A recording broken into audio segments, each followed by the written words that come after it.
Fechada com você. Fechada com a verdade. Você está ouvindo Bastidores do Poder, na Rádio Bandeirantes. Nós estamos de volta com Bastidores do Poder nesta quarta-feira, dia 24/8/2022. E agora nós iremos para uma entrevista. Nós vamos ouvir o advogado, deixa eu pegar o nome dele aqui, Celso Vilardi, né? Ele é professor de pós-graduação em Direito Penal e Econômico na Escola de Direito da Fundação Getúlio Vargas.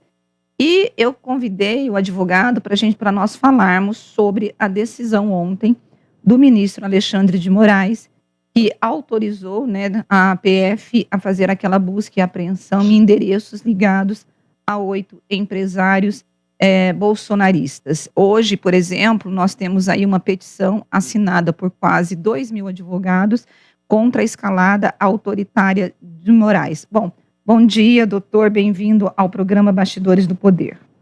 Bom dia a você e a todos os ouvintes. Bom, a primeira pergunta que eu quero fazer para o senhor é o seguinte: há um autoritarismo da parte do Alexandre de Moraes para poder ter autorizado essa operação pedida pela PF ontem contra os bolsonaristas? Houve excesso ou não? Primeiro, eu gostaria de dizer que eu não gosto muito de dizer que há um autoritarismo. Né? Eu acho que essa decisão foi equivocada e acho que essa decisão é efetivamente, na minha opinião, excessiva. É verdade que nós precisamos considerar que, pelo menos eu não tive, acho que até agora não foi publicada, a decisão como um todo. O que tivemos, na verdade, foi a publicação dos diálogos pela mídia em geral, e, ao que parece, pelos diálogos, eu não vejo ali a prática de um crime e acho que a medida foi efetivamente excessiva. Mas não chamaria também isso de autoritarismo. Juízes são seres humanos, erram, e desta feita, me parece que houve um equívoco por parte do ministro. Mas, doutor, o ministro Alexandre de Moraes, ele está amparado legalmente para fazer esse tipo de ação? Porque o ministro da Justiça, Anderson Torres, disse que beira o autoritarismo, essa atitude, e é uma ameaça à democracia, né? Tudo que ameaça a democracia, por exemplo, tem leis que proíbem isso. O ministro, ele está baseado, ele tá amparado legalmente para tomar uma atitude dessa? Eu quero até acrescentar, ontem eu li que só pela Constituição, pela legislação, só o fato de você falar em golpe, mesmo que você não organize o golpe, já seria um crime. É isso mesmo ou não? Não, vamos lá. Em primeiro lugar, eu quero dizer que, só para a gente lembrar, que eu acho que é importante lembrar, né, o ministro não determinou essa medida de ofício, ele próprio, sem provocação. Isso foi um pedido feito por uma delegada de Polícia Federal, por um delegado de Polícia Federal. Eu não sei exatamente quem, mas há um pedido, houve uma representação, houve um pedido de busca, o qual ainda não lemos, como também não lemos a decisão. Pelas matérias que foram efetivamente publicadas, não parece haver razão para uma busca e apreensão. Na verdade, a mudança da Lei de Segurança Nacional determina que é preciso que o sujeito haja com violência ou grave ameaça ao Estado Democrático de Direito. Eu não considero que a frase que foi proferida, que foi escrita ou falada, mas que foi publicada na imprensa, num grupo de WhatsApp, dizendo que o sujeito prefere o golpe de Estado à eleição de um determinado candidato, constitua efetivamente o início de uma prática criminosa. Não sei se há outros trechos, e nem sei se há razões expostas pela Polícia Federal que pudessem determinar uma investigação. Vá lá que determinasse uma investigação. O que eu entendo é que uma medida de busca e apreensão, que é a segunda medida mais grave do Código de Processo Penal, pior que isso é a prisão, quebra de sigilo bancário, suspensão das mídias sociais por diálogos privados, em que não há, pelo menos não veio a público, nenhum ato efetivamente de execução, planejamento, início de execução de um determinado crime, eu acho que é incabível. Não sou daquelas pessoas que considera que a liberdade de expressão é absolutamente ilimitada. Eu fui favorável ao próprio ministro Alexandre de Moraes porque eu acho que a liberdade de expressão não inclui a liberdade de agressão e a liberdade de conspiração contra o Estado Democrático de Direito. O ponto é que aqui, efetivamente, me parece um comentário isolado que não constitui, na minha visão, crime. Ontem, eu até quero entrar nessa conversa de liberdade de expressão com o senhor, porque eu acho que, diante dos ataques que nós estamos vivendo nas redes sociais, da reação do Supremo Tribunal Federal, o governo Bolsonaro tem dito assim, estão tentando nos calar. Aí você tem o próprio Supremo dizendo, não, a liberdade de expressão não pressupõe você atacar o Estado democrático de direito. O senhor acha que o Brasil precisa passar por uma discussão sobre o que é liberdade de expressão e qual é o limite? Porque hoje ninguém sabe o que acontece. E aí eu quero acrescentar, ontem um ouvinte, o Marcos, ele mandou aqui um comentário no nosso programa dizendo que ele achou excessivo e se toda a conversa de WhatsApp entre amigos passar a ser investigado pela justiça, isso é um autoritarismo. E eu cheguei a comentar dizendo que a justiça, ela usa os teores das conversas das redes sociais, como WhatsApp e Telegram, para poder justamente calçar, né, algumas investigações. E foi o próprio, quando vazou a conversa entre os procuradores da Lava Jato e o ministro Moro, foi quando ali foi a pá de pau que a Lava Jato precisava para ser enterrada. Quando usar as conversas, quando isso significa que está tendo aí um excesso e, afinal de contas, ontem os próprios empresários disseram, gente, era uma conversa entre amigos. E aí? Bem, assim, em primeiro lugar, a questão da liberdade de expressão é que, como eu costumo dizer, né, os meus amigos engenheiros, quando eu digo que a ponte vai cair, eles dizem que é uma grande bobagem. No caso do direito, que é uma ciência humana, todo mundo tem uma opinião a respeito de um direito constitucional, a interpretação sobre os direitos constitucionais que estão na Constituição.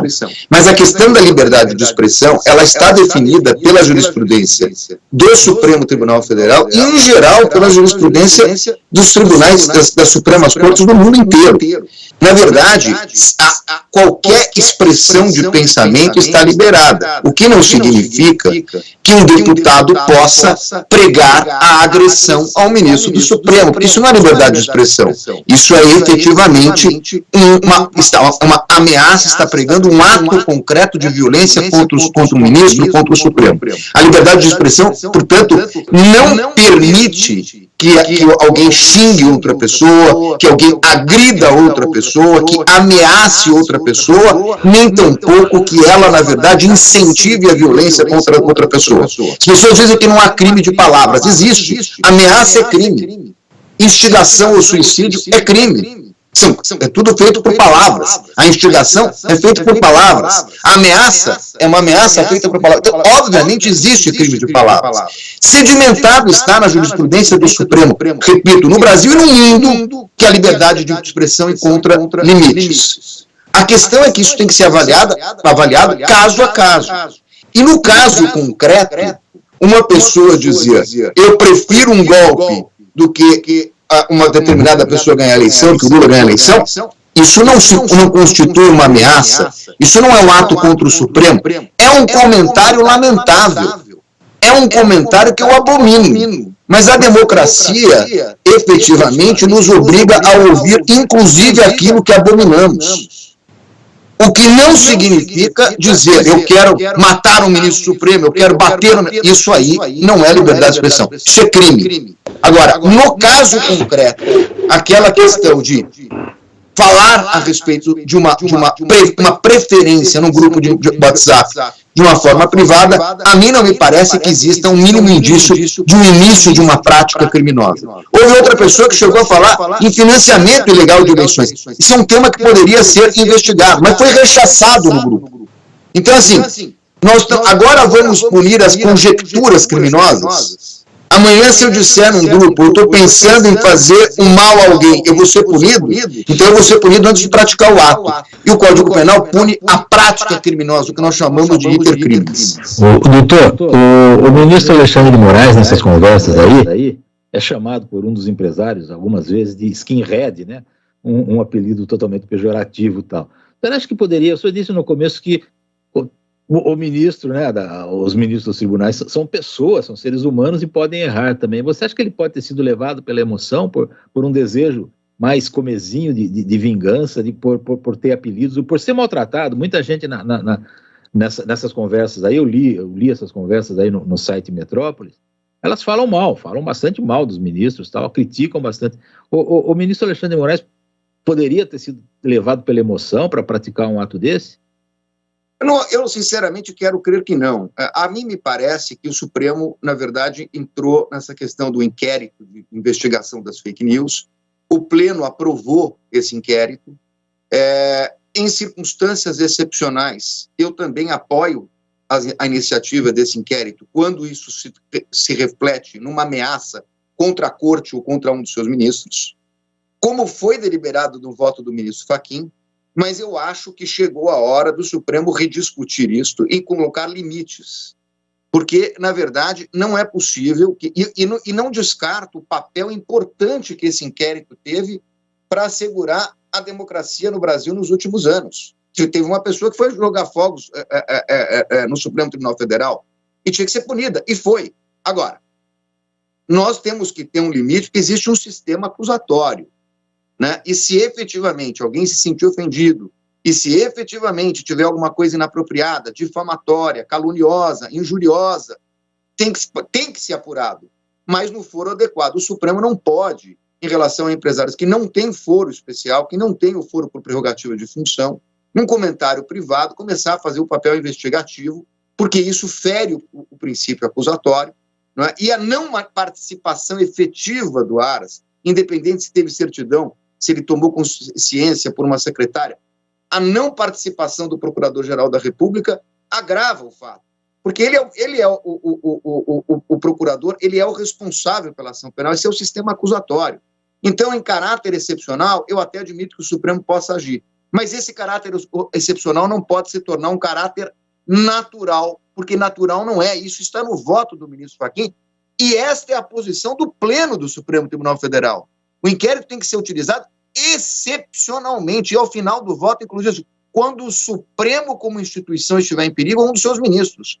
No caso concreto, sequer eu vi algum tipo de ameaça a um ministro supremo ou ao próprio Supremo Tribunal Federal. Então, eu acho que é chegada a hora de uma rediscussão desse tema. O inquérito teve um papel importante? Teve. Agora é preciso voltar as coisas para um ambiente de normalidade no sistema acusatório.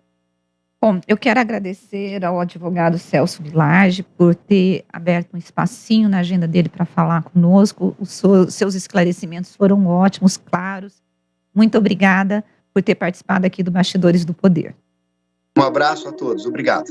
Bom, gente, nós vamos para um rápido intervalo e voltamos daqui a pouquinho com mais Bastidores do Poder.